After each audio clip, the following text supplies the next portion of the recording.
Hello, I am Kovid Goyal, the creator of Kitty. In this video, I will give you a brief tour of Kitty's productivity enhancing features. Kitty started as a personal project to enhance my own terminal experience, but has since grown into something used by thousands of people the world over.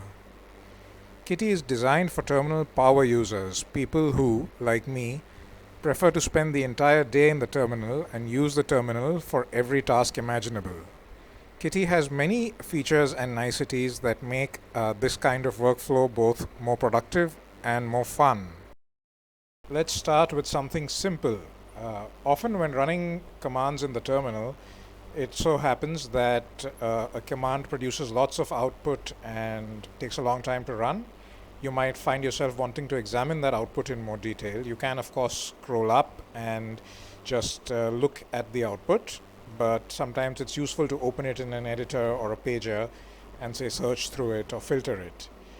Kitty has a built-in feature wherein if you press the key, Control Shift and G key, the output from the last command opens in the pager. As you can see here, the output from the ls command is opened in a pager, less in my case. This is not limited to just the last command. You can actually scroll up, and here you can see compile output from building Kitty. To examine the output of any previous command, you hold the Control Shift key and right click on the output, and there you go, it opens in the pager as before. I can now search through it or refer to it to my heart's content. You can even use Kitty's multiple windows feature to have the pager window pop up as a separate window. So you can see here there are now two windows. One has the original shell and one has the output from the clicked command open in a pager. So I can scroll through this output and refer to it while typing future commands. I find this facility extremely handy and use it several times every day. Note that this feature is implemented in Kitty by means of shell integration. Shell integration means that Kitty works with common shells such as Bash, Z shell, Fish, etc. to enable this and other niceties. So for example, you will notice that the current working directory is shown in the window title bar. If I change to some other directory, the window title bar changes. Similarly, if I run a command, say for example sleep, the name of the command shows up in the window title bar while it's running. Once the sleep is over, the title bar goes back to the working directory. So this is a small example of some of Kitty's productivity features that make working the terminal all day much more fun and productive. Now let's try something a little more fancy. Consider that most quotidian of terminal experiences, listing files. So here we go, let's list some files. Looks pretty standard so far, a rather colorful list of files in a couple of directories. The fun starts when you click on one of these files. So for example, let's see how Kitty is launched. Holding down the Control Shift keys, I click on it, and as you can see, the launcher.c file is opened up in my editor of choice, which is Vim, and I can edit it to do whatever simply by clicking on the file.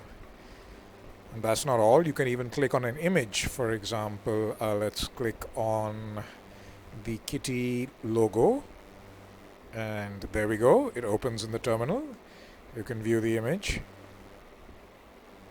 So as you can see, simply clicking on files in the listing, you can open them. And of course, Kitty is meant for power users, which means that you don't have to use the mouse. You can instead press Control Shift P and Y, and it lists all the files with a number next to their names. So for example, if I press 6, once again the Kitty logo opens up. These features are powered by two things. The first is the ls command has a facility to output hyperlinks. So let's see here, the ls command on my computer, as you can see here, has the hyperlink auto flag added to it. This means that every file that ls lists is actually a hyperlink, You can see that it gets underlined when you move the mouse over it. The second thing that makes this possible is a piece of configuration in Kitty called openactions.conf. In this file, you can tell Kitty what to do when you open a file, for example, by clicking on it. So here you can see that this entry on this line tells Kitty that for files of MIME type text, open it in the editor in an overlay window, which means a window overlaid on the current window. Similarly, image files are opened in Kitty itself using the iCat kitten, and so on. This entry here is of particular interest. It uses another kitten, which is a small program that's part of Kitty, to allow you to directly click on search results from a grep tool and open them in an editor. So let's see that in action. Here we go. Let me run my grep tool, and search for, say, hyperlink. Here you can see a bunch of results. So moving the mouse over these results, they get underlined, indicating they're clickable. So let's open this one. And there you see it has opened in the editor right on the clicked line. This is extremely convenient when searching through files in the terminal. This in turn is powered by, let's see here what we have, and the kitten. Now kittens are small Kitty programs that enhance its functionality. So here the kitten is the hyperlinked grep kitten. So what that does is it takes the output from a grep program and adds hyperlinks to it so that they become clickable when displayed in Kitty. So as you can see here, these simple features that are designed in a composable and modular way allow you to greatly enhance the experience of using a terminal. Since we have been talking of hyperlinks, let's note that their usefulness is not limited only to the local machine. You can even use them over SSH connections to remote servers. So for example, let me SSH into one of my servers and do an ls hyperlink auto. You can see some files have been listed. One of them is an image. Let's click on this image and see what happens. As you can see, it opens up in Kitty Kitten. This is the remote file kitten, and it gives you some options for what you want to do with the image. You can edit it, you can open it, you can save it to your local computer. So let's choose to open it to view the file locally.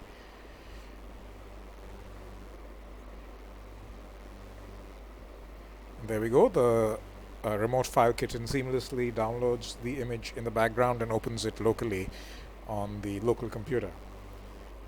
This is useful if particularly for viewing complicated files such as images, videos, etc. that the remote server may not be able to handle. But the remote file kitten is not limited simply to opening. You can also edit files. So for example, here we have a simple text file. Let's click on it, and once again the remote file kitten opens. It gives you the option to edit the file, so let's choose that option by pressing the E key. You can see that the kitten downloads the file, and let's make some changes to it. Notice that this is running in Vim on my local machine with all the customization and facilities available. Let me save and quit Vim. The remote file kitten automatically updates the file on the server. Let's cat it again, and you see that the file has been edited as expected. This is really useful if you tend to spend a lot of time SSH'd into servers and you need to make a one-off edit using a fancy editor or similar. I should note that as far as it comes to images, you can actually view images directly over SSH connections thanks to yet another kitten, the iCat image viewing kitten in Kitty. We'll discuss that and some more fancy kittens in the following segment. Now it's time to have some fun with images. I know terminals are text devices, but sometimes it's cool to be able to display images, and even useful if you're SSH'd into a remote computer and need to quickly look at a graph or a report that's available as an image. So without further ado, let's see how we do that. We use the iCat kitten, which is a small program written that's distributed as part of Kitty that can display images within Kitty. Here I'll display the Kitty logo. As you can see, it shows up as an image right there in the terminal itself. The iCat kitten can also download images from the internet and display them. Here we'll see it doing that with an animated GIF of a Rubik's Cube. I have iCat aliased as just the iCat command on my computer. So here you see it's downloaded the Rubik's Cube and it's displaying the animation. The animation will continue playing even while you type other commands. The Kitty graphics protocol that powers the iCat kitten is integrated with many other programs. For example, the Ranger file manager. Here you see we've opened a folder full of images, and as you scroll through the files, Ranger displays thumbnails of the images using the Kitty graphics protocol right there in the terminal. Another cool feature of the Kitty graphics protocol is that it works over SSH. So if I SSH into one of my servers and run iCat athenaum.jpg, you see that the image is displayed directly in the terminal, even though it's on a remote server.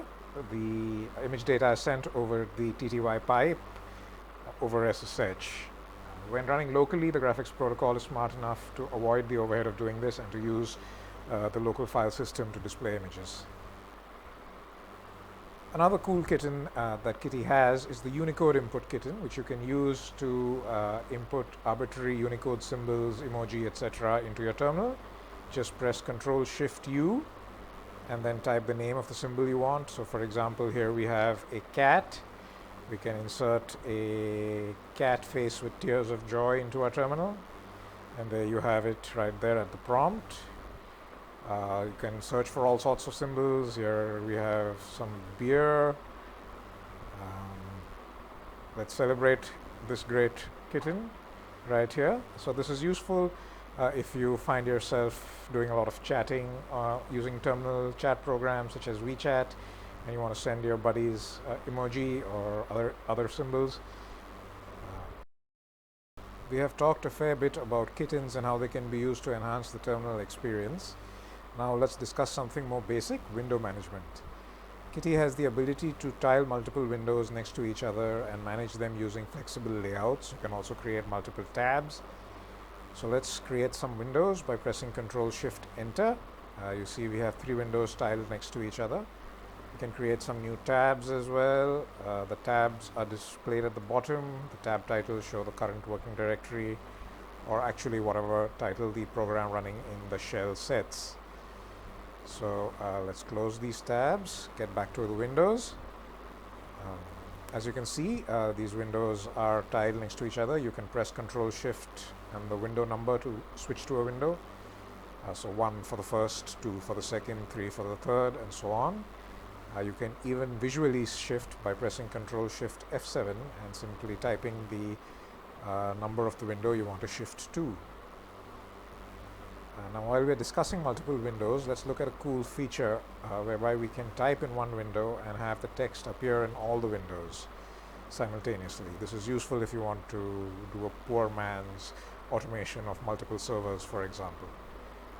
To do this, let's open the Kitty shell, which we can do by pressing Ctrl-Shift-Escape. The Kitty shell is a shell where you can issue commands to Kitty itself to make it do things. So here, let's first change the layout to grid, which works better with 4 windows. And now to actually broadcast the text, we'll need to launch the broadcast kitten, which we can do like this.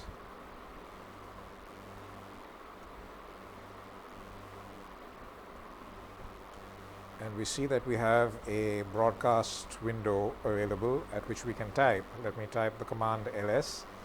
You see that ls has been typed in every single window. You can backspace and it works as expected. Let's execute the ls command, and we see that the ls has been executed in every window, showing different outputs. Let's clear out these outputs and end the broadcast session.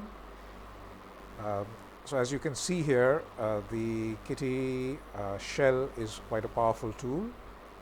Note that the shell is powered by something called the Kitty Remote Control Protocol. This allows you to control Kitty from other shells, other terminals, programs running on your computer, etc. This is very powerful, and anything you can do in the shell you can also do via the remote control facility. Let's have a quick look at it. Change the layout to stack so we are focused on the shell window. Let's see some commands. So here you can see a list of commands available in the shell. You can do things like create new windows, set window titles, set window logos, send text to windows, change the opacity, select windows, all sorts of things, resize them, send signals to children running in Windows, etc. You can change the colors, you can run kittens, and on and on and on. So this forms a general scripting ability for Kitty and allows you to control Kitty and automate various tasks in it. Your imagination is the limit when it comes to use cases. Since this is supposed to be a brief tour, I think I'll end here, but before I go, let's see how to bling up the Kitty terminal a bit by changing its colors. Kitty actually has a themes kitten that has a large collection of themes downloaded from a central repository. Let's run it and see what happens.